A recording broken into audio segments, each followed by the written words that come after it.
Coming up next, we have Fireside Chat with FTC. John Heitmann from Kelley, Drye, and Warren will be interviewing Neil, and he'll be flying us over Skype for probably the next 2 minutes. But I'll ask John to come up if you want to just break some time and welcome the audience a little bit. Hey, thanks everybody for coming out. Like Mario said, I'm John Heitmann. I'm the chair of the communications practice group at Kelley Drye. It's a nationwide law firm. I sit in the DC office, and the reason why I'm out here is that for 25 years we've been passionate about bringing startups into DC and help them navigate regulatory hoops and hurdles. And a lot of what is going on in the tech community in the Bay Area, this is our third time out this year, implicates some of those regulatory hoops and hurdles, whether it's privacy, security, or marketing regulations, or any practices that might be termed unfair, unjust, or unreasonable.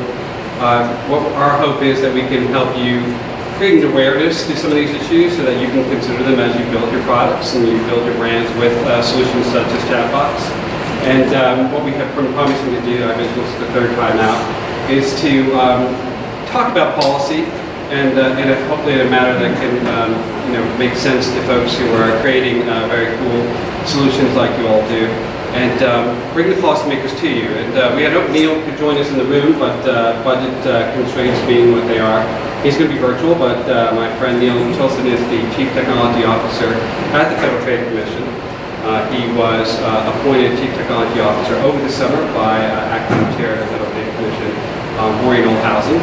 And prior to that, he has advised her on all sorts of tax policy issues, convening workshops. As FTC is not a rules-driven agency, they are an agency that creates a body of what we call common law through workshops and guidance and through court cases.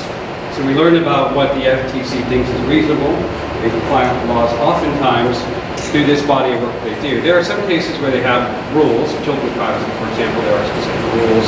Telemarketing, there are some specific rules, but oftentimes it's a little bit of reading tea leaves. And so we thought it'd be useful to get Neil with us tonight to give you an idea about the perspective from the Federal Trade Commission in DC. They have an office here in San Francisco as well, and they often have cases that are in front of the Northern District here in California related to tech, related to privacy and security, and to all sorts of businesses that are evolving on the web. And they just had an announcement on influencers, and these settlements also are a form of this common law that's formed by the agency. So I thought we would have a session with Neil. Hopefully he's joining us momentarily, and we'll go through and hopefully give you an idea about his perspective. Neil's background, by the way, he's a lawyer. He got his law degree from George Washington University. He had practiced law at a law firm in DC doing communications and privacy work, very much like I do. And before that, though, he also is he has a master's degree in computer science at the University of Illinois at Urbana-Champaign, so he understands, I think, a lot of the technology issues, and he's tapped for that viewpoint. And his undergraduate degree, of course, is also in computer science. So I see Neil's with us. Neil, can you hear us?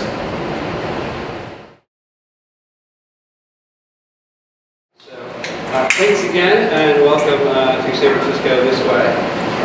Many of us have been involved in Mobile World Congress across town, and this is part of the MobileMonday and Presidio Forum series of events. So, topic tonight, of course, is chatbots. It's a relatively new phenomenon, but based on, I think, technologies that are well established. And I think that in talking with Neil about this topic, we thought there are a lot of things from that body of common law I spoke about from the Federal Trade Commission that I think are relevant to this world. So I want to start with a basic question, Neil, and if you can, tell us what the FTC is and what its role in the federal government is, and then what your role at the FTC is. Well, great. Thanks, John, for having me, and thanks so much for everybody for attending. I'm hearing a little bit of feedback, so if it's problematic, just your hand or something. I know this isn't the most convenient way to communicate complicated ideas, but I appreciate the flexibility you all have. So the Federal Trade Commission is a federal agency.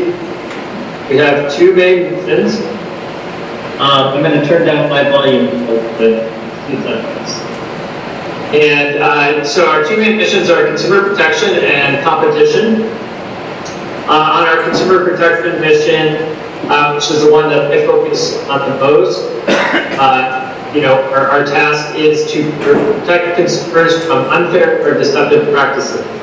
Under our competition mission, we bring cases, we review mergers, and then we bring cases to deal with anti-competitive conduct.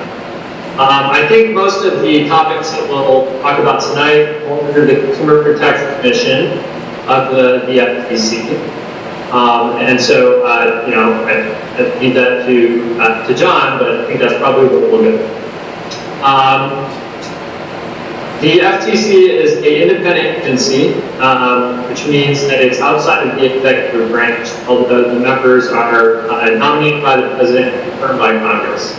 What that means is it has a level of independence that's sort of judge-like in some ways, sort of not, as well as in other ways. The FTC is primarily an enforcement agency, as I mentioned, so we don't do a lot of big rulemakings.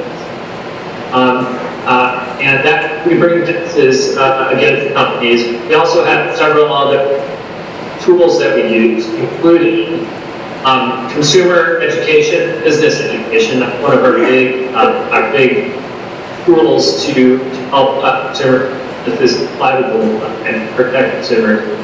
And then we have a convening function where we try to bring together stakeholders, talk about different issues in a range of areas.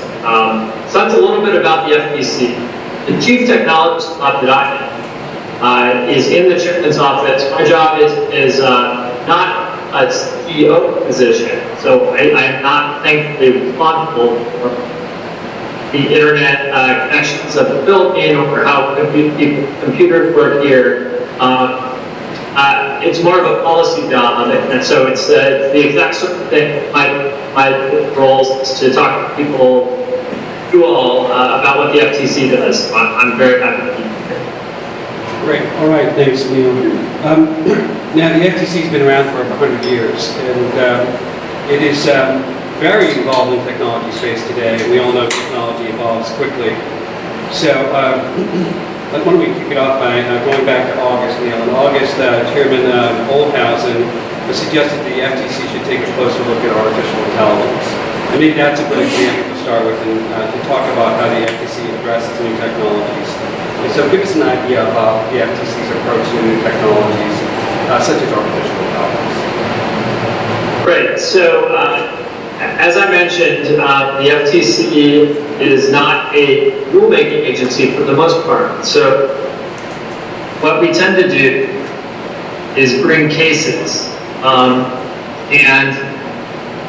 And so we tend to develop law in that way. But we also have a convening authority, and we try to get people together. So to talk about important issues. So on a topic like artificial intelligence, which I did mention, we've been hearing a lot about it both on the competition side and the consumer protection side, issues being raised on both sides of that. So our statute is very flexible, it's about 100 years old, and because it's case by case, we've been able to adapt to new technology fairly well.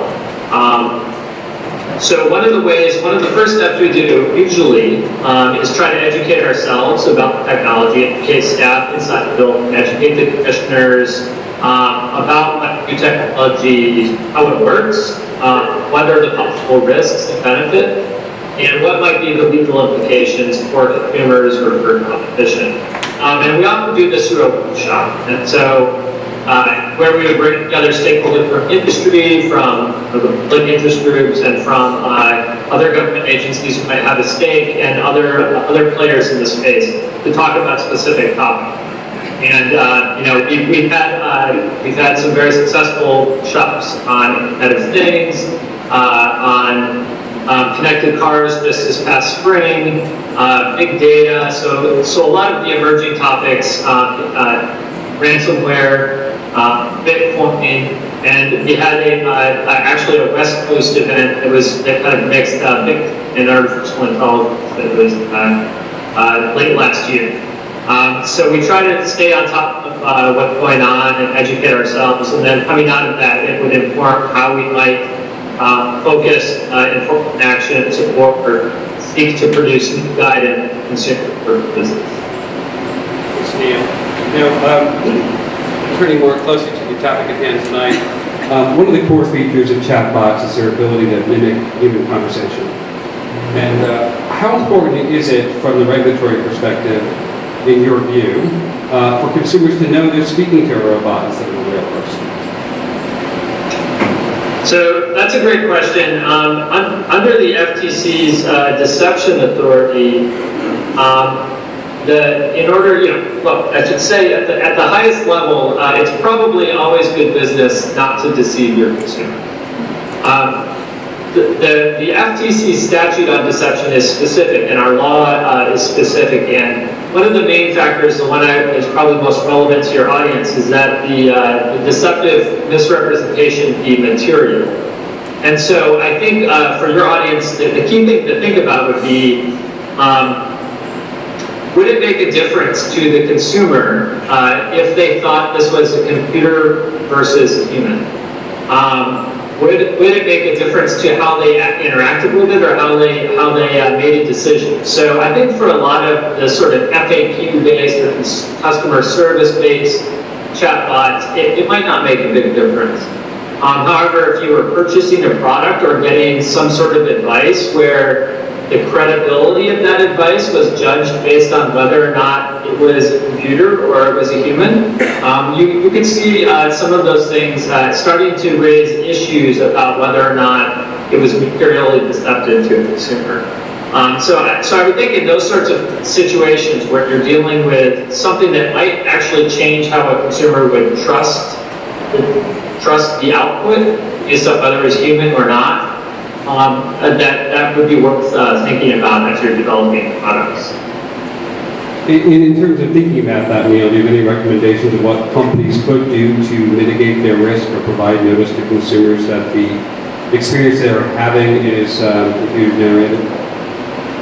Well, so yes, we interpret deception based on the full context of the action. And so disclosures up front would obviously be a good way to cure any sort of misrepresentation or some misimpression that a consumer might have. So if you say up front very clearly that this is a chatbot interaction, or if it's clear from the context to a reasonable consumer, or even to a substantial minority of consumers, if you can make sure that disclosure that's clear to the reasonable consumer that this is a chat interaction that's not a human, I think that would help. That would help a lot.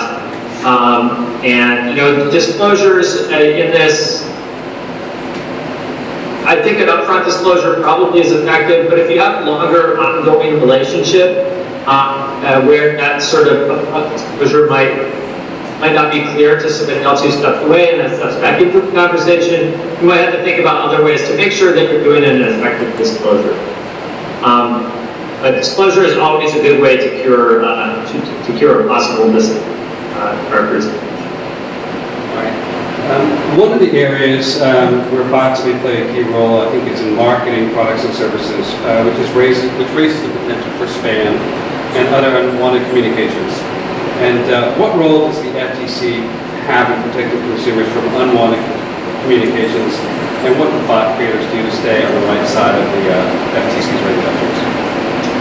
So on that, I would say the FTC enforces the Can Spam Act, which focuses on spam email, and that statute requires very specific disclosures in commercial emails, including not falsifying a to or from line, not falsifying your subject line, and also including a lot of information about where you're coming from, the fact that it's an ad, and some other things. Now this applies to email communications, and It's not clear to me. I think it probably doesn't apply to chatbot applications for the most part, but it's obviously something that you want to be aware of, especially if you're doing things that would be a follow-up now to a consumer based on a transaction with a chatbot, or if the lead-in to the discussion of the chatbot might be from an email that was sent out to solicit interest. So anytime you're interacting with consumers through email, spam is an important law to pay attention to. And if you have third parties who are working on your behalf, you maybe send it out to consumers. It's also important to make sure that they're compliant with the statute. Right. Another thing to keep in mind, and this is largely outside the purview of Neil's agency, the Federal Trade Commission, and more so in the purview of the court system because it's a private right of action, as well as in the purview of the Federal Communications Commission. It's a body of law called the Telephone Consumer Protection Act, TCPA. It prevents and bars unwanted text messages and unwanted robocalls. So if your bots generate those things, there's an area, again, to consider carefully. And it's under the broader banner of unwanted communications, and there are ways to navigate through that thicket. I want to turn quickly, if I could, to what I think is an interesting information issue, data collection issue. Bots obviously can collect massive amounts of information, and massive amounts of information are needed to train bots, and frankly, to monetize the platforms they operate on for. And so, but data collection like this raises a number of core consumer protection issues the agency is very deep in, including privacy and security. It also raises an issue which is not as, I think, at the forefront in most people's minds, but there has been a lot written about the ability of such data collection and machine interaction with it to have discriminatory outcomes.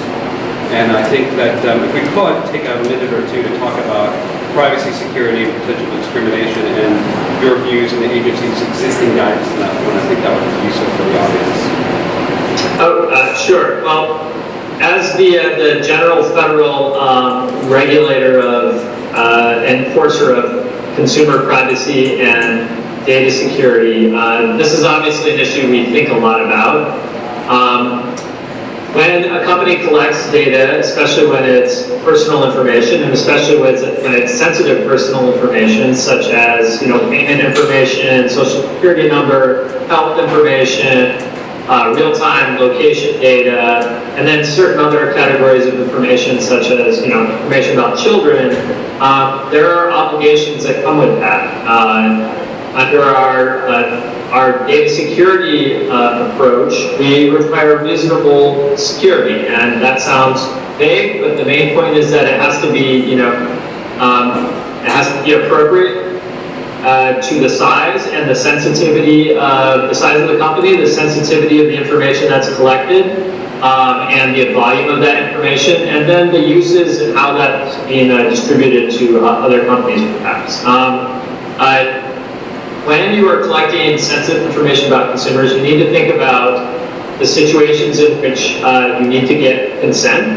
You need to think about the situations in which you need to get consent both for the use that you are unexpected uses and then possible uses where you're sharing it with third parties. I think probably the area we've seen this come up the most in sort of small development shops, mostly in the app context. I don't think we've seen much in the chatbot space, but it's possible to be the sort of integration of third-party, for example, advertising apps, use geolocation in order to target ads. That can raise concerns. You need to be careful about the information that you're collecting, or your product is collecting, and then passing along to third parties.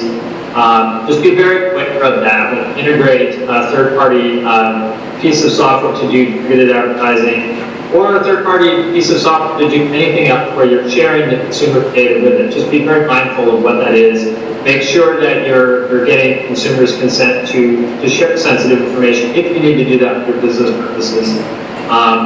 And we have a lot of guidance on these issues on our Business Center website. It's at fbc.gov, and then you can click on the Business Center link in the drop-down. There's a lot there that's about specifically about privacy, about data security, and we have some that are targeted specifically to app developers and to IoT developers that I think would be relevant to your audience. It's a more boiled down version of some of our basic principles and best practices. And I think reviewing those materials would be a great start of trying to figure out how to appropriately use consumers' data. On the discrimination front and or on the privacy effects, this is an issue that has been raised sort of in several different contexts. Most recently, we discussed this in our data report. There are laws that apply to discrimination generally, and many of these are probably applicable to how people are using data in certain situations. So if you're using consumer data to make credit decisions or hiring decisions, there's a specific law, the Fair Act, that applies to you. There's also equal employment and equal housing laws, and then just general discrimination law that applies. Our big data report talks through a bunch of the issues where come up, use of data in ways that are discriminatory, and it talks about the laws that apply. Some of the best practices it suggests is making sure you think about whether it's representative, that you're making decisions based on. If your data set is purely based on historical data, and that data may be biased for some reason, your results may be biased going forward. So think about things like that. Representative data sets, making sure and the results out some feedback. There's a lot more in that report, and I would encourage your audience to refer to the big data report that we have. Great, thanks. And again, it's ftc.gov Business Center for all these reports and a lot of distilled information that I think you find useful. We're running out of time, but I do want to ask one more question, and I think it's relevant for this particular space, which is over the past week or so, an interesting settlement with the FTC that involved endorsements and the disclosure of relationships. Could you comment on that and how it might relate to the bot space?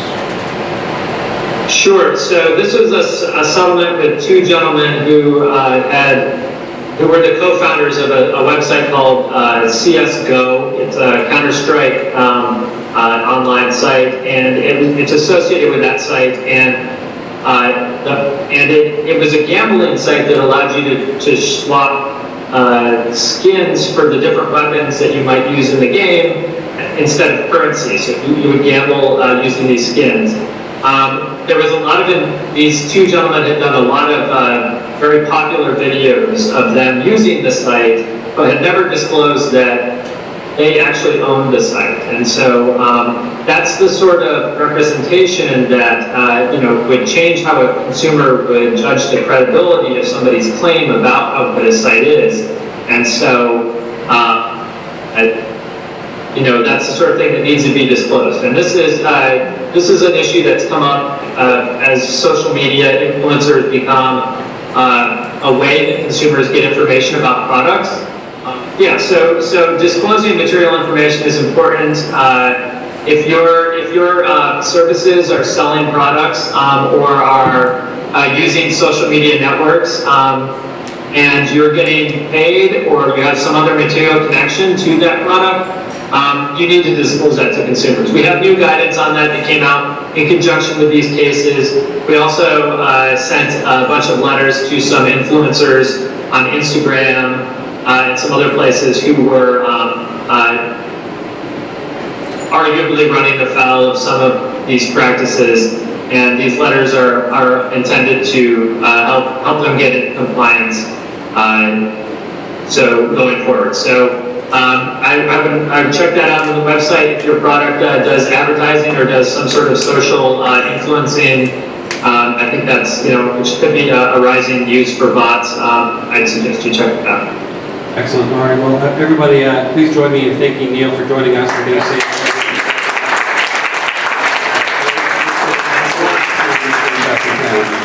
with that, we're going to move on to our panel presentation. My colleague Jameson, Dempsey, and Drye, as a panel where we're going to continue our discussion and the business and policy issues related to bots. Great. Thanks again. Thanks a lot, everybody.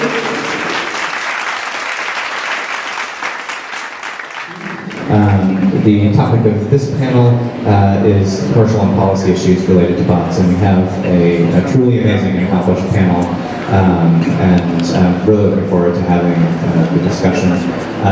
What I'll do is quickly say everyone's name, and then if you wouldn't mind just saying what company you come from and maybe one sentence about what the company does, and that'll kick off the discussion. We'll move on from there. So we got Arte Merritt, Clara Soto, Joshua Browder. Arte, you want to give it a start?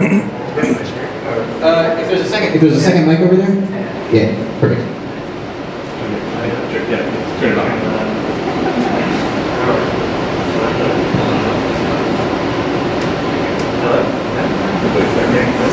Hold it down. Hello. Hi everyone, I'm Arte Merritt, one of the co-founders and CEO of Dashbot. We're a bot analytics platform, and when we refer to bots, we mean any conversational interface, whether that's more text-based like Facebook or Slack, or voice like Google Home or Alexa. We launched about a year ago. We processed over 10 billion messages. We have clients that include folks like NBC, AOL, Condé Nast, and a host of others. Hi everyone, thank you so much for having me. I'm Clara Soto. I'm one of the co-founders of Reply.ai. We're an enterprise chatbot solution to build, manage, and optimize chatbots across any major messaging channel. We just recently got ranked by Forrester in their top 10 chatbots for enterprise customer service. We're the only startup to make the ranking, so we're pretty pumped about that. Some of our clients include Coca-Cola, Samsung, and we just recently won our first airline. So we're really pumped about that. Thanks so much for having me. Hello everyone, my name is Joshua Browder. I'm the founder of DoNotPay, a chatbot to help you make the law free. It started out helping people appeal their parking tickets and has since expanded to over 60 areas of the law. Everything from fighting your landlord to fighting the banks to starting yesterday fighting Equifax. So it's really exciting to make law free for consumers. Thank you for having me. But Joshua, before we get into the first question, tell the audience how many people have filed small claims against Equifax since yesterday? 21,000 people. And if anyone here has been affected, please try it out. I really would love your feedback. Amazing. So I want to start with Arte, and for any of these questions, I'm going to direct it to one person, but obviously any of you have something to say about it, feel free to jump in. But Arte, what are some of the key trends that you've been seeing among bot creators and bot users? It's an interesting question. I mean, some of the top bots that are on our platform, they're often the startup bots. It turns out the brands, the traffic on the brand bots aren't quite as high as on some of the startups. But what we see on the startup side, there's much like you'd see in mobile apps. There are dating bots, there's sports ones, there's travel. One of the things that was interesting to us to see is these celebrity bots and personal bots and virtual character ones. And where we get really excited is what can people do in these conversational interfaces? What's happening right now is you might hear people say that the bots aren't very good or they're kind of crummy. It is still a relatively new space. And I take from what we had a panel in New York last month where one of the panelists made a good analogy. He said when the movie projectors and cameras first came out, the original films were all just films of plays because that's what people knew. And then it was over time, we started doing all these really cool movies, and they had like the J.J. Abrams movies and stuff. So what we're kind of excited to see is what people do to push the boundaries there, especially things like voice, like what kind of games will people come up with. Like who would ever thought with devices like your microphone and your phone, who would ever thought that you'd use that for a game, and then Smule came along and we had a whole slew of games all around that, so it'd be interesting to see what happens in conversations. The voice. Clara, what sort of trends are you seeing in the brand space? What are brands asking for these days? Yeah, totally. So what's been interesting is a lot of these channels like Facebook Messenger, et cetera, have really put up a lot of guardrails to ensure that these, that the experiences that they're building don't get really spammy. So as a result, it's really sort of forced them to provide real value, to piggyback on existing behaviors, to solve real pain points. or to get really, really creative. One of my favorite examples is Casper, the sort of Warby Parker of mattresses.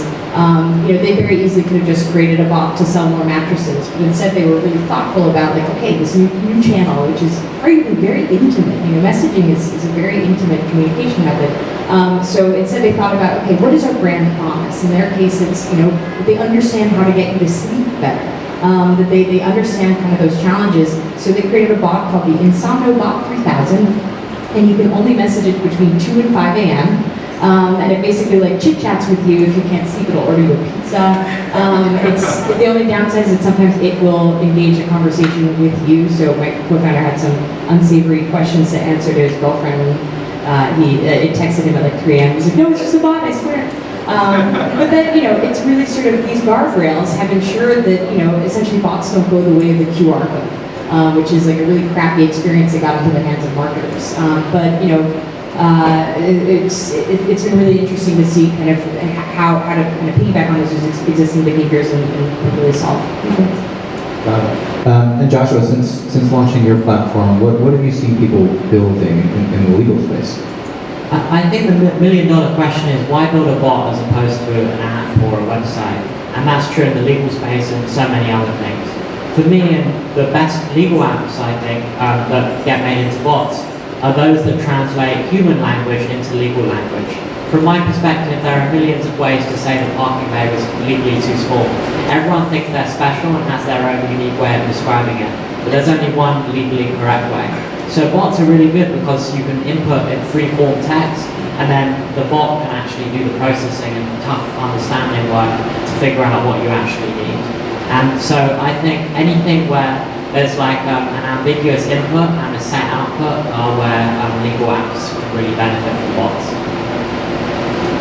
Totally, and to kind of piggyback on that, I think where you see the most success with bots is when, the objective is to provide a service as opposed to try to, mimic a human.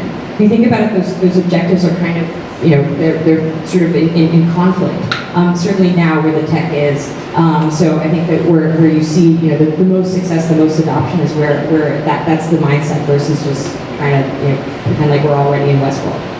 Got it. So we talked a little bit about what's working, where the trends are. I want to talk about what's maybe holding back the bot industry, the big challenges. So maybe I'll start with you, Clara. Are the biggest challenges on the technical side? Is it that AI still needs to improve by some certain amount, or is it commercial? Is it about retention? Yeah, great question. So if there's one thing we've learned, it's that a lot of organizations are still defining which department actually owns chatbots. Yeah, like is it a function of the marketing department? Is it the customer experience? Is it customer service? Is it the innovation lab? It's still, bots are still kind of being played hot potato with essentially about like who owns this. So the best thing that we as a bot platform is to kind of make the tech be the last thing that you have to worry about, and instead focus on that human element, both the human element of actually designing the conversation, but also to continually optimize it. Because the tech, again, like it's that optimization and being able to sort of learn from how users are actually interacting with it and kind of extracting those insights as a result. So the space is very, the stage we are in the space is very similar to when iOS or Apple opened up the Apple Store. The same challenges that happen then are occurring again. It's discovery, user acquisition, discovery, monetization. Those are some of the biggest challenges. You make a bot, but some of these platforms don't yet even have stores. Some do, some don't. How do you acquire users? How do you monetize if you're actually building these things? Those are things that need to be worked out. When we talk to the brands, some of them are still doing it out of the innovation teams, and they use like a tool like ours for the analytics to help justify moving it into the business unit.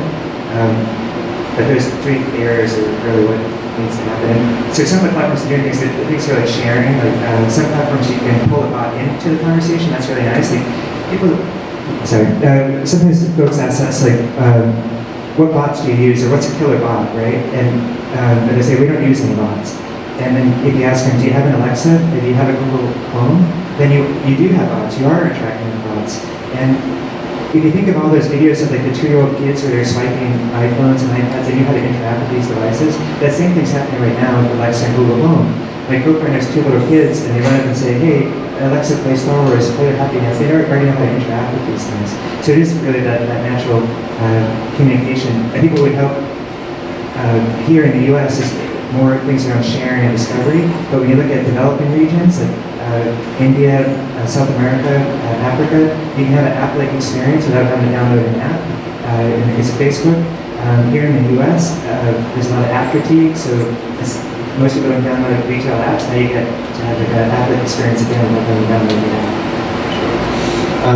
app. Speaking of fatigue or app fatigue, I have a question I'll start with Arte, I'm sure everyone has perspective on this, about general purpose bots, God bots versus vertical bots. At the end of the day, are you going to want Alexa to be your lawyer, your therapist, and your weatherman, or are people going to want specific verticals for different purposes? Well, I think there's different use cases. So there's some platforms that are better for some things than others, is one, and then there's also different use cases. Does it have to be like the Uber bot or not? I remember talking to one brand, it's a big media company where they have all sorts of different things. They can give you weather, they can give you news, and they want to have an Uber bot that does everything because it's part of their branding, which is kind of interesting instead of breaking things out. Where some of the other brands, it's part of just providing something delightful that's part of the whole lifestyle experience. Like there's an agency in New York that built a Zima bot. So I mentioned this the other day at another event. I don't know if you guys ever remember the Zima alcohol. It's this horrible 90s alcohol. But so they brought it back for the summer, and this agency built an Alexa skill and a Google Home action all around it. So it was like a person came back to life in the 90s, and they knew 90s trivia and 90s music, and it was just all part of the branding and that lifestyle thing. But yeah, for us, I mean, we're kind of neutral Switzerland in this whole thing. So whether it's a God bot or individual bots, it's all the same to us. Got it. So I think that there's a difference between platform companies and bots themselves. Like I think Alexa and Cortana and Siri all have to have more than one use case because consumers aren't going to it's not going to resonate with consumers. Individual bots within those platforms definitely have to be highly focused. Like Elon Musk is saying that AI will take over the world, but the actual AI program is saying we can't even get our software to understand a PDF yet. And so it's not going to work, these God bots, because the technology is just not good enough. And even the platforms themselves, Microsoft and Amazon surprised everyone by partnering Cortana and Alexa. Cortana is really good because it integrates with like Microsoft Outlook, and Alexa is really good because it integrates with Amazon and e-commerce. So I think if bots can actually communicate with each other, then that's when we'll get into the golden age. It's really exciting actually. Yesterday, Apple just opened up native iMessage. So we'll see where that goes with that new platform. Clara, I want to turn to brands. And you're dealing with brands that are trying to launch bots, as you mentioned, and walking them through that process. What are the key considerations for a brand when deciding whether to have a bot or not? And relatedly, are there any situations that you've experienced where you said, actually, a bot's probably not the right way to go? Yeah, great question. So the way that we try to frame things is that you're never just building a bot so much as launching what we call a conversational strategy. And that's something that we think that is sort of essential for every company if they, just because they can't afford to ignore messaging as a channel. And chatbots are essentially the best way to reach customers on messaging channels. So really, again, it's not about the bot, it's just about reaching people on their preferred communication channels. It's somewhat, in particular with the millennial demographic, asking them to pick up the phone and make a phone call, you're kind of asking, you're almost like starting things off on the wrong foot. So with that in mind, we essentially coach them into thinking big with starting small. And that, it's not about front-loading the development, but instead, beginning with one, kind of golden use case, and then sort of incrementally adding based on how your users are actually interacting. In terms of when it doesn't work, I think, I don't know, I think Poncho is an adorable bot, but I don't think weather bots make sense, for instance. Just because, if you think about, at the end of the day, if it's meant to provide a service, think about all the taps it would take to type out what is the weather in New York today, and then it serves that up to me in a text interface versus how easy is it to just open up my weather app and then I consume that in a visual way. So I would say that, I love that one Larry Page quote about the toothbrush test. Is it useful enough that I use it twice a day and get value from it? In that case, absolutely it should be an app. But yeah, I think that it's that frictionless, the draw of something frictionless on the communication channels where consumers prefer to be. That's sort of the sort of golden rule with bots, I would think. Got it. So, relatedly to the show, Joshua, you've been dealing in a space that, and maybe there is a term for it, if there is, let me know, but professional bots, robots, I guess. And these are lawyers and accountants, doctors, therapists, and they deal with pretty sensitive situations where the professional themselves has gone through a lot of training. And the people, I think, tend to value the human interaction and the empathetic components of it. So what I'm interested in knowing is, when's it appropriate for a professional bot to replace the work of those humans, and when's it not appropriate? So I should mention that a lot of lawyers don't like what I'm doing and disagree with me a lot. But I have very strong opinions on this. I think that as long as it's a transactional relationship, like you have a parking ticket and you want to get out of it, I think that bots are actually really good at providing a kind of false aura of personalization. For example, in my bots, I have lots of jokes about parking tickets and I'm sorry to hear about your situation, all sorts of things that make the user feel that the bot actually cares about them.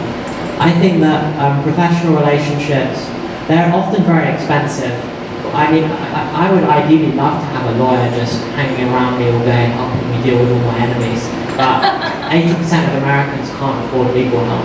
And so bots actually can make these professional scenarios like lawyers and doctors free and much more cheap than they currently are. And so ideally we have professionals surrounding us, but bots can make the professional help available to the most vulnerable. There's something interesting that was brought up in the conversation earlier where you just mentioned, and I think kind of around your question is, it's a bit about giving bots personality and whether people think they're human or not. Like we see, I think it was about 19% of bots are asked what their name is, 6% are asked if they're a boy or a girl, 11% are asked if they're a human or not. Sometimes people are trying to figure this stuff out. But what's been really effective when you do something like you did with the joke and provide a personality, that's when engagement goes really up. So speaking of Poncho, they originally didn't realize they're getting all sorts of images. It's a weather bot, why are people sending images? It turns out people thought of it as their friend, so they're sending them images, so they started responding to these images, and the engagement went up overall for the core use case. It's really interesting. Yeah, so, going back to when's it inappropriate? Are there any situations where you think that the bot's not going to be the right way to go? Artie? We're big believers in bots, and we should all sign up and use our analytics. Like anything, there's things that some platforms are better than others. We're big believers that conversation is the future. What I just mentioned about the Google Home and Alexa, it's just so much more natural to interact that way. It's interesting when you check the travel. I was surprised how many different travel types of companies out there building bots, whether it's the airlines, the hotels, the booking sites, the travel guides, and then all these startups are building things. Why are they building travel bots when all the big guys are already there? We had someone from Heitmann speak once, and they said it's because it's much more natural to book airline or travel that way. That there's some core set of people that know, hey, I want to go to Spain and I'm going to book the ticket for that, but more often people say, I want to go someplace warm, I want to go someplace cold during the summer, I want to go someplace where I can ski, and that conversation is a bit more natural working that way. In terms of inappropriateness, with these bots, the main bot platforms today, they keep every message that you send to the bot, and you don't know who's on the back end of one of these bots. And so I would say that if you're saying something really personal, it's very easy to say it to a person, but once you say it to a bot, the message is there probably forever. Everything you type online is probably there. And so that means that if you have a big secret or something that really is personal and confidential, it probably isn't the best idea to tell a bot, because that stuff can be subpoenaed, it can be hacked. And so everything that you would send in an email, that's appropriate to talk to a bot about, but if you really have something personal, there hasn't really been any precedent surrounding what happens to the data. And in terms of the platform, the bot developers can see all the messages that the bot gets. Like even though you're talking to a messenger bot, the developer can see everything. So bear that in mind. Yeah, I've seen some really scary stuff. People are mean to bots. So I wish that would actually impede some of the like bullying that occurs to these poor little bots. Yeah, I mean it's been really interesting to see sort of where like the boundaries have been pushed. Recently, I don't know if you guys saw Emily Bot by Lifeholder something. Anyway, but it's basically a bot that talks you through end-of-life decision-making, which is incredibly unsettling. But of course, like what human being wants that job, you know? And like, yeah, that's an incredibly intimate conversation, and I don't even know how you would begin to do that otherwise. And we really are sort of seeing these kind of pushing the limits in that way. I will say that in terms of from just like a higher level, in terms of what you want to avoid is just repurposing a website in a chat bubble, right? I feel like a lot of publishers early on just kind of were just creating like RSS feed bots. When in actuality, I think that like there should be a bigger sort of push towards how can you leverage your curatorial voice and lay that into an existing service. So for instance, for travel, you know, like yes, it's interesting seeing these sort of startups emerge, but what if it was, you know, powered by Kayak, but then Condé Nast Travelers like kind of curation was layered on top of that. So it'll be interesting to see how, you know, chatbots can potentially API-ify these like kind of curatorial voices from the publishers and brands that we already trust. Sure. You know, Joshua, you mentioned, you know, sensitive information collection and where it goes and how it's used, and you know, by law here in California and then across industry, folks are required to have privacy policies. Bots too, as online services, are required to have privacy policies, but the form of a chat bubble is not the best way to convey that necessarily. So, you know, what do you think? What's the best way to convey the privacy choices that the individuals are making when they use a bot? So I signed up recently for the Wells Fargo bot, and when I was signing up, I had to like go through 3 pages of privacy warnings that said that Facebook can see all my banking history, Wells Fargo doesn't have complete control, and I think it's really important to be open to users about the disadvantages of bots. Because most bots these days rely on platforms, the platforms also have access, whereas if you use the Wells Fargo app, you're just interacting with Wells Fargo. So I think if you're honest about that, then there's no problem, but it's really tricky if you're not. Yeah, we get a lot of inquiries from financial services companies, and we've kind of just been saying no because I feel like, yeah, like of course, like I don't know if users are going to opt into that. I would much prefer that to be the native app experience, you know. And I'm using my banking like app frequently enough that it justifies me, you know, dedicating sort of space on the phone. But you know, if you think about it, younger generations, they don't really fear privacy as much, or a lack of it. Their biggest fear is permanence. So it'll be interesting to see how, you know, how that will sort of play into things. Any final thoughts, right? Yeah, I mean, it doesn't come up too often. We're cautious of data rights and data compliance, so we have options there if someone really was concerned about it, but so far it doesn't really come up that often. We also were not proactively reaching out to financial service firms or any healthcare related ones, but then it turns out we have a whole slew of banks, insurance companies, health related bots on the platform. But yeah, we're cautious of it. Got it. You know, I want to talk about monetization of bots, making money on bots. And specifically, this is an narrow question, but I'd appreciate any thoughts just generally about monetization strategies. But what do you guys think about sponsored responses to questions on bots? Should bots be able to insert sponsored responses based on brand relationships that they may have, or other relationships they may have? And should there be disclosures that this particular response is sponsored by such and such? So if we're lumping all bots together, that's where you try to say this voice is a little bit different, voice skills and say the Google Actions. There, those platforms have been a bit cautious of having ads because they're just trying to get adoption, and maybe be a little bit unsettling if you ask Pandora plays something, Alexa plays something, and then next thing you know, it's running the one's ad next. And Facebook initially was preventing the ads too. I think there's a company that's doing this subtly, that's actually doing it fairly well, a company called Swelly. It's basically like a survey that they bought where you can say, you show like two items, you like A or B, and one of the things they do is use that effectively for market research, or like Swarovski, you can show like this necklace or that necklace, and whatever people pick, they're paying to have those images shown up, and that's kind of neat. Sponsored posts, personally I don't like ads in any platform, but I suppose it's one way to monetize it, that, posts can try to do that.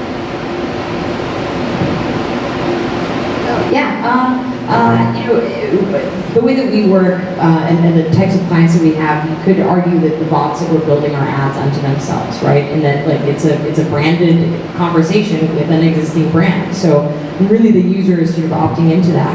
I think it is an interesting challenge, and I'm curious about your thoughts, Josh, just because you have a standalone bot, and will you ever have branded messages on that? At the same time, I think that like by virtue of bots and their conversational nature, and the fact that all these channels have really created a lot of guardrails to ensure that the bots don't get spammy. Like if the user doesn't like it, they'll just stop talking. And platforms like Facebook, the bot can only send one more message if the user stops talking to it for 24 hours. So, again, like those guardrails are there, and, I think that we're definitely going to see more experimentation, but, I think like it's like by virtue of the fact that they demand engagement in order to be effective, like the user will just, it's very easy to see if it works or not. Yeah, I personally don't think that sponsored messages will work at all. I mean, I agree that bots themselves are the advertisements. Lots of brands use it to increase sales, increase their brand awareness, and that's all great and will work well. In terms of other forms of monetization, I would say that it's very difficult at the moment. But the bots that have managed to do it have succeeded really well. Like for example, Snap Travel is a bot that helps you book like flights and hotels and holidays, and they've seen a huge amount of success engaging customers. So in the land of the blind, the one-eyed man is king, and that's what's happening with monetization. There are a few bots like collecting huge revenue, but the rest haven't really figured that out. And I think sponsored messages aren't going to work. Got it.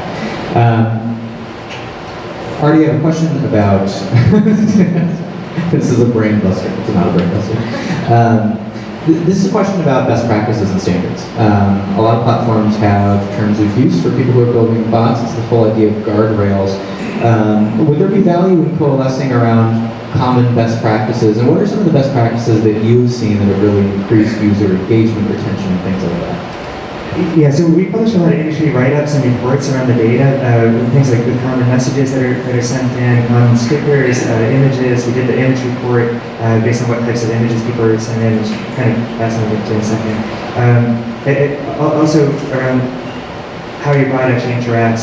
Platforms like Facebook allow you to add app-like functionality, buttons, and quick replies. So we did a whole report on whether it was better to have more buttons and quick replies or more conversational. And it turns out if you're more conversational overall, just across use cases, you have higher engagement. On particular use cases, it's significantly higher. You can have like 11 times higher engagement. It's a social related bot. And there's some like shopping, entertainment, and games, like having more buttons and quick replies ends up being a little bit better.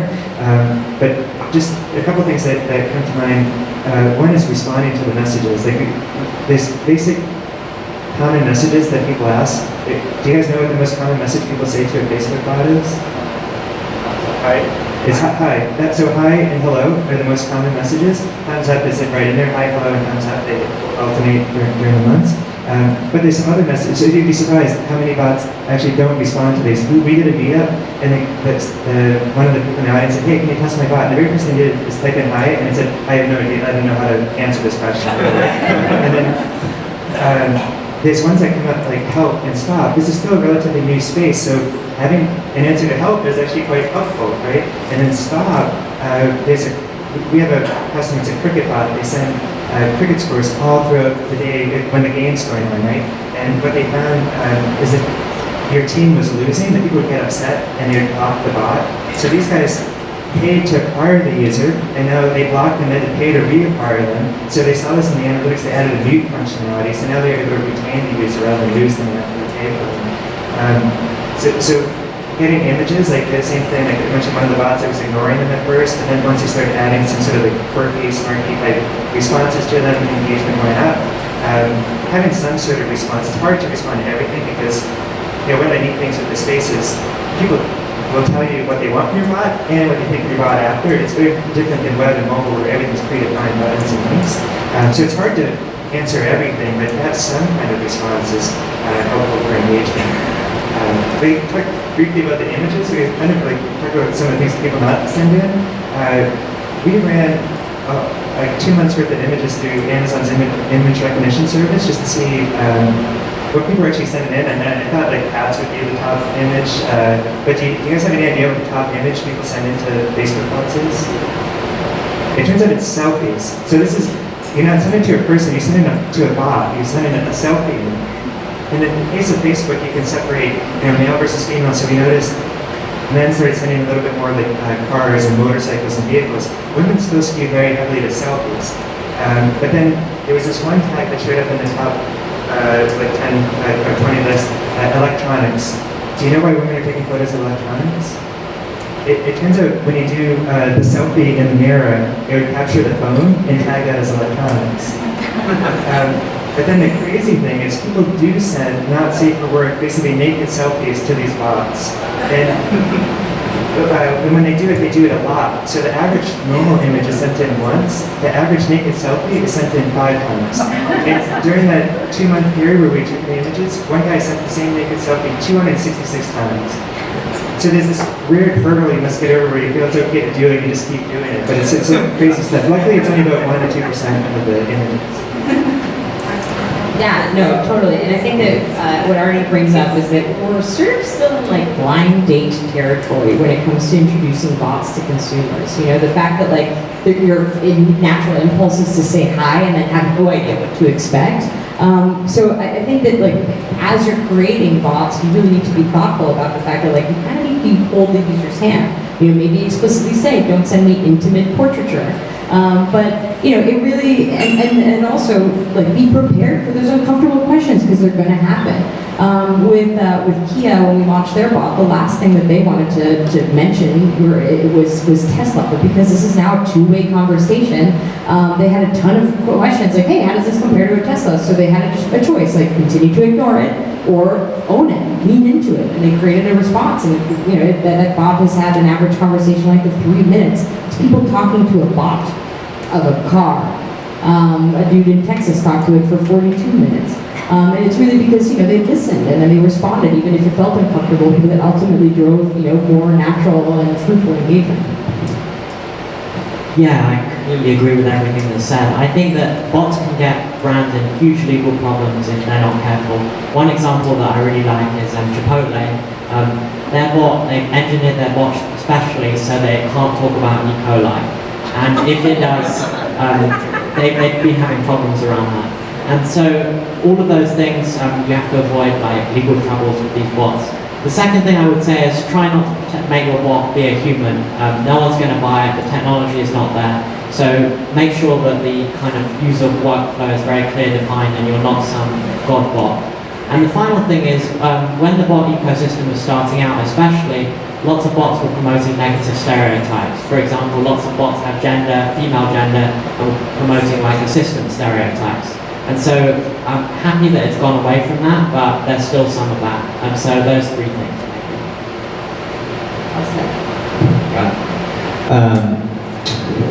Josh, I'm actually going to stick with you for this question, in part because it relates to what you were saying before about the platforms having access to all the information that gets communicated through the bots.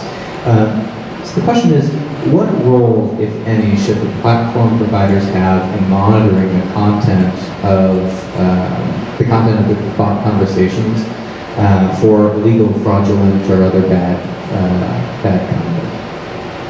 I think they should have no role at all in terms of what the user is talking to the bot about.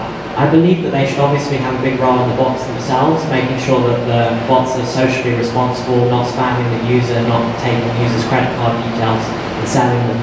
But I think in terms of what the users say, they should have no visibility of that. And unfortunately they do.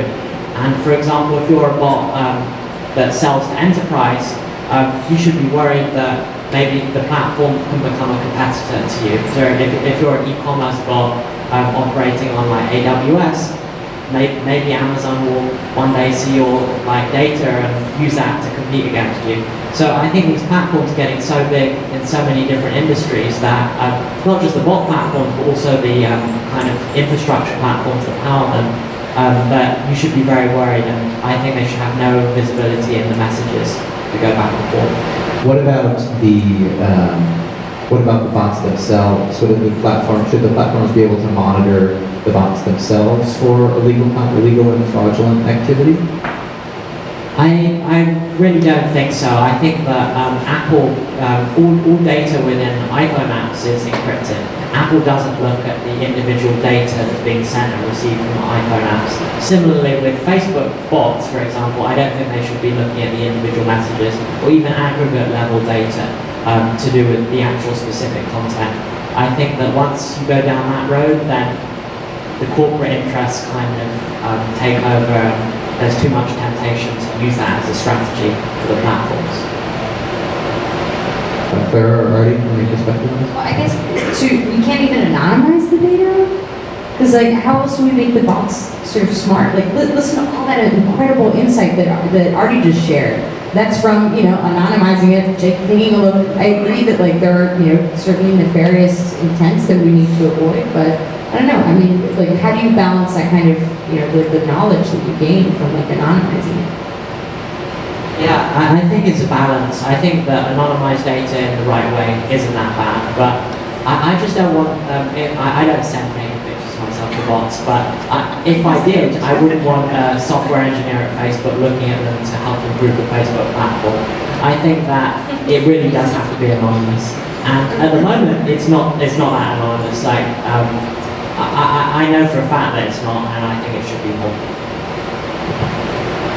I mean, yeah, we're trying to raise the whole ecosystem up. That's why we publish these industry reports that are anonymous aggregate data, because it does make the bots better. If you see, like, hey, I should respond to these messages, and you start to see over time that people are responding to highs and lows, and they are seeing, like, hey, having more buttons and conversational interfaces isn't necessarily the best thing in some of these use cases. So what got us really excited about the space is the data is so much richer and more actionable than web and mobile. Think about the types of data. It's all unstructured. Users are sending images, audio, video, but more importantly, they're sending their own words, their own voice, and they're saying, this is what I want from the bot, and then this is what I think of the bot after. Sometimes not very pleasant, but it's all things you can take action on very quickly. So if someone was trying to do the hotel booking and they're getting frustrated, or they might say help, they might just say help, or the sentiment's going negative, you can actually take action on that in real time and say, I'm going to jump in, pause the bot, answer the person, help lead them through the conversion. That's actually really cool stuff. There's a whole slew of things like that. And then looking at the data, one of the things that's neat, and we often have people ask us this, is what can you do for training data? Like, I want to build a travel bot. What are common messages travel bots handle? Or I'm targeting a 40-year-old businessman or a 15-year-old teenager. What kind of language do those guys speak? Or how can you use the data to identify what the user is talking to? So, yeah, I think the data is great. So far, like I mentioned, that we give the option to do reduce data rights and anything like that, but we have a whole slew of brands on the platform. But a question about responsibility up and down the chain from the AI up to the bot. We heard from Neil earlier about discriminatory AI, which obviously could be fed into a bot. We've seen situations of this, was it Microsoft's Pay that was engaging in racist commentary because it had been not engineered that way, but it had been gamed that way. So what I wonder is, if you have the AI and then you have the platform that's using the AI and then the bots that are built on top of it, if there's some bad act that happens because of it or someone feels discriminated against, who should be held responsible?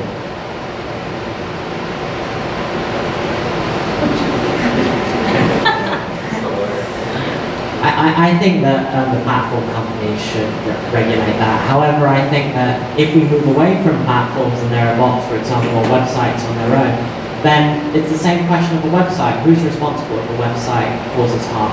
And I think the website creators are ultimately the ones who are legally responsible. I think that there's this like overhyped negativity about what bots can actually do. I mean, it's definitely extremely offensive and racist and inappropriate what some of the bots have done in the past, like Tay. However, that's I would say the worst case scenario in terms of what can happen. That, I mean, there's not much else that how a bot can do. What do you think? Yeah, and that's why, so talking to larger brands, there's often, maybe some inflated expectations of like, oh, the bot can learn on its own and get so much smarter. And I'm like, have you heard of Tay? And no, because it's just too big of a liability. The brands themselves are at least figuring that out. That and it just they're terrified of the screenshot, right? That the bot accidentally says something, and so that's why we have a huge repository of foul words, for instance, so that. Yeah, exactly. Like E. coli, exactly. So, for instance, our bots, like, if the bot doesn't understand something the user says, the bot will never be like, oh, I don't understand what you mean by blank, what the user just said, for fear that, like, what if that user just said, boobs, and I was like, I don't know what you mean by boobs. I'm gonna screenshot that. Look what Chipotle just is talking about boobs. Sorry. I guess Clara, I'll stick with you. Obviously, we heard from you earlier about situations where the FTC, the federal regulators, might want to step in if there's deception involved or things like that. I guess my question for you is self-regulation among the bot industry, bot creators and platforms, is that sufficient to handle most of these bad actors in terms of service, in terms of use or stuff like that? Or are there situations where regulators should step in? Yeah, so this actually makes me think of, I don't know how many of you know Jeff Pulver. He's this like prolific internet pioneer. He pioneered all the VoIP laws. He's actually, he started a group called FCC.ai, Friends of Chatbot Coalition, which is precisely sort of like anticipating that level of regulation will be coming to chatbots. So he sort of started a group literally back like last February of like folks in the chatbot community to essentially create a list of 10 commandments. So that when that regulation comes, we're ready for it, because ultimately our businesses depend on the success of bots. So to a certain extent, like we're compelled by like capitalistic forces to ensure that they don't suck. So I think that that regulation is probably inevitable.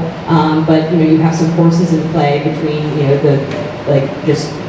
people might just stop talking to them if they don't like them, to just the fact that our businesses depend on them, that will sort of prevent them from totally going rogue, I guess. Arte, Joshua, thoughts on this?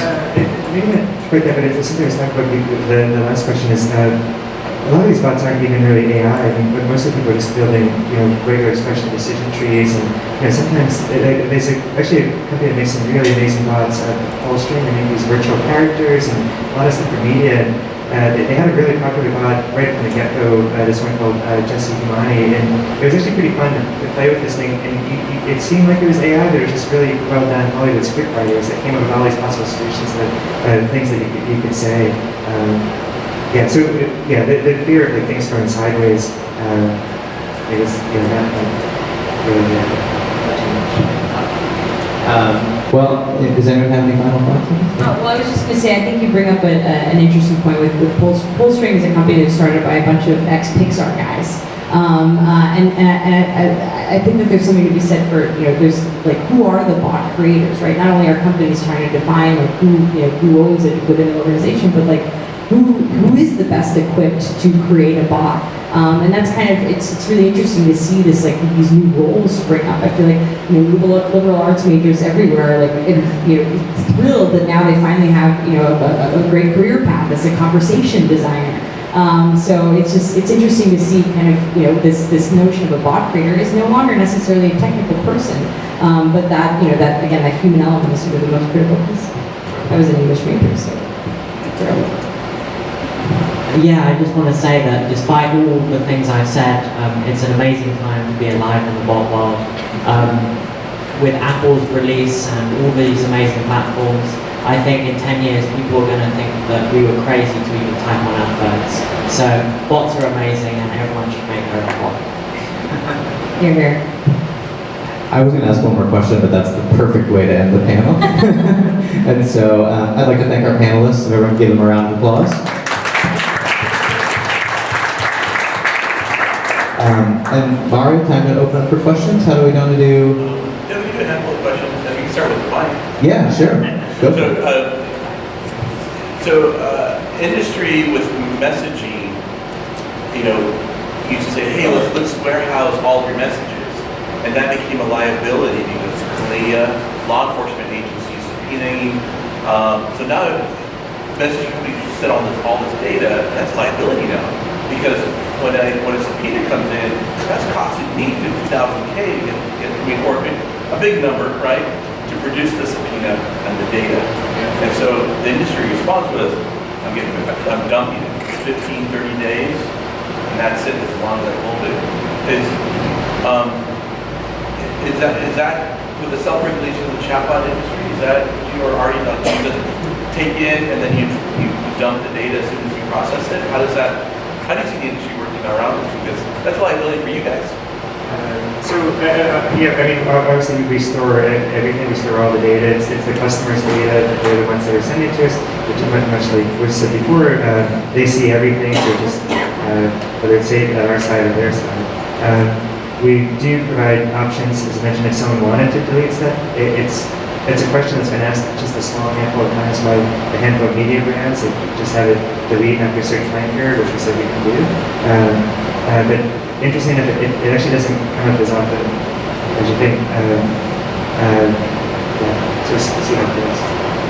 Yeah, for us, we get asked that quite frequently from these large brands where we have to adhere to their data retention policies. We've also had to, spin up dedicated servers, sometimes in country for them.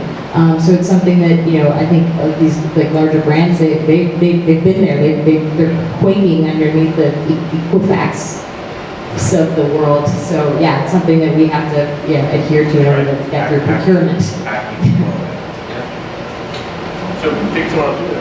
Yeah, sounds great. Okay, So the deal is, it needs to be a question, then you can start monologuing, and you have to pull the mic. That kills my plan. So Dave, I'm question. going to ask one more. So my question was more around emailing. So the same way that Slack is stealing email inside companies, do you see chatbots affecting the email strategy that these companies have? And I'm talking specifically from newsletters to the way they contact their people, to signing up for their lists. Obviously, bots have a much higher open rate because they're closer to text messaging. But how do you see chatbots impacting email strategy specifically? There's one thing that's neat about this whole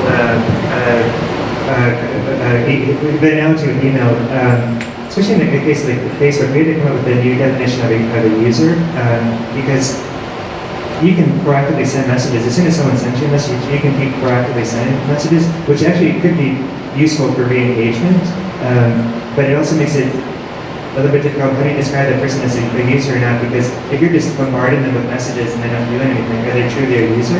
Like if you use MailChimp and you send out a whole bunch of messages to people, you wouldn't say they were a user until they came to your website or your app.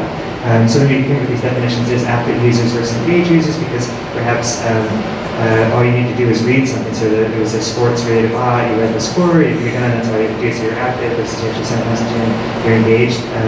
So I think in that sense, we sometimes hear from folks that they like that Facebook Messenger has to be constantly re-engage people.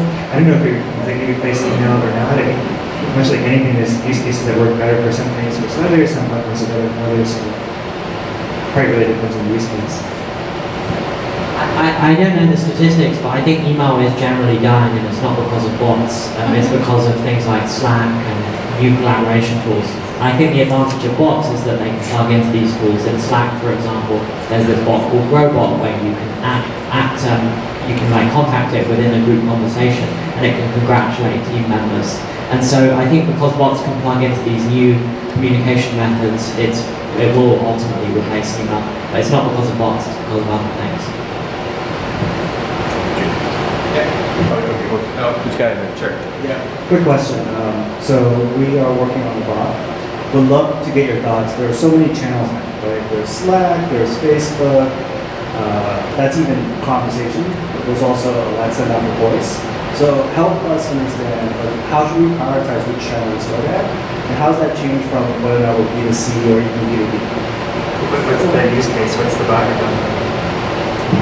Well, so mine's a B2B, it's a project management bot, so I think for me it's kind of obvious, Yeah, but like I'm trying to like assess even like conversation versus voice, because I've even heard that from some of the executives I've talked to. Well, it's where are your users, right? Like, and with voice, you know, look, I'm really pumped about voice. Like, I've heard a lot of, you know, SVPs at giant companies describe it as like the new search, just, you know, and this is like from someone at a giant CPG who's like, yeah, and 40% of our digital marketing spend is on search. And I'm like, it's definitely search, totally. Yeah, I think it's like, where are your users? You know, like we support all the major messaging channels: Facebook, Telegram, Kik, Line, you know, SMS, web widget, Alexa. But 90% of the bots we build are Facebook and web widget, because brands more see it as an extension of their existing presence versus like if they've never been on Kik, they're not going to start now. It's a little bit different than mobile, where you for the most part, you carry one device, or your iPhone or your Android kind of thing. You might use Slack at work with coworkers. You could use iMessage with some set of friends, Facebook Messenger with others. You might have friends back in Taiwan you use Line with. And so it's not necessarily like one platform wins here. When we were thinking of like platforms that support for, we looked partly at, you know, who had more users, and then where were the brands actually building. So Facebook is the biggest player in this whole thing right now. But when we talk to brands, there's a lot of interest in voice. As soon as we added support for Google Home, the amount of bots registered on a platform for voice-related things, Google Home and Alexa, it surpassed Slack, everything else within like a month. It was multiple times higher. So there's a lot of interest in voice, both in brands and startups. I had a question, kind of an architectural question.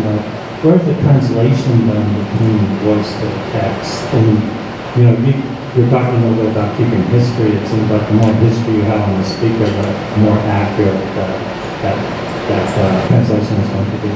So in the cases of Alexa and Google Home, they do the translation. So if you're a bot developer, what you end up getting is the raw text in one platform. So if you, say you said to Google, hey Google, what's the weather in San Francisco?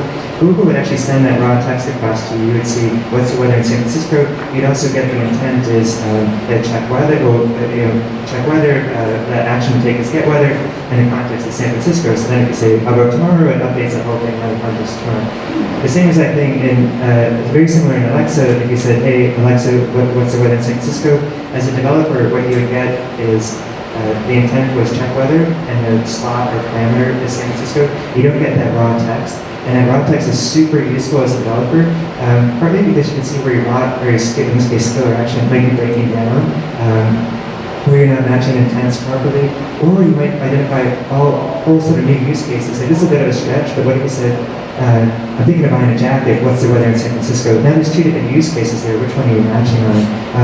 So that's sort of one of the things we get really excited about, and we have these tools where we show you, like, hey, these are all the messages that came in, this is the intents it mapped to, this is how your bot responded, and you can see where those things are breaking down and go back and support for it. But the short answer is the platforms that build the translation.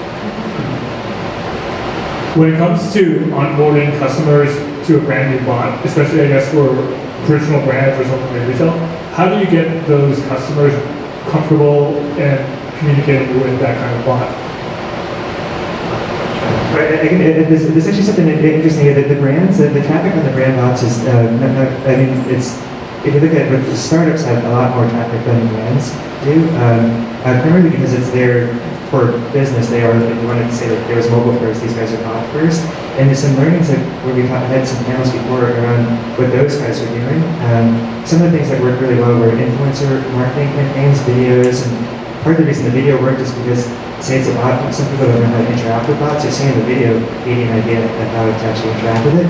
our last meetup in New York was all around brands, and what they were saying is it's really social media, whether it's paid or organic, that's what they see driving a lot of the traffic to their bots. So I would argue it depends on the use case, and we've seen a tremendous amount of traffic from branded bots. Like when we launched Starbucks' pumpkin spice latte bot, they had over 500,000 interactions in the first 4 days. And it's because, like a lot of other brands are, just piggybacking on those existing behaviors and those existing channels. In the case of Starbucks, they have 36, or last year when we launched it, they had 36 million Facebook fans. So it just took one post and we girded our loins and our servers and just, and it worked.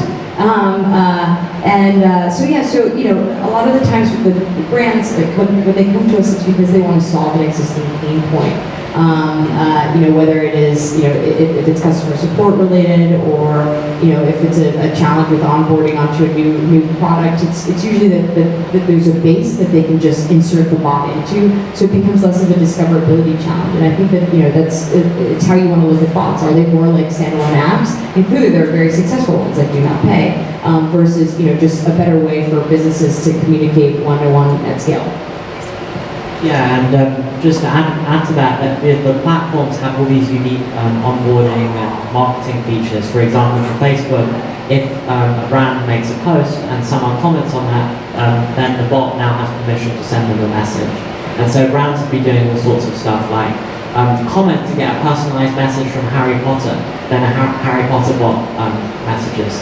So there are all these tricks, and I'm sure one could fill a book with them.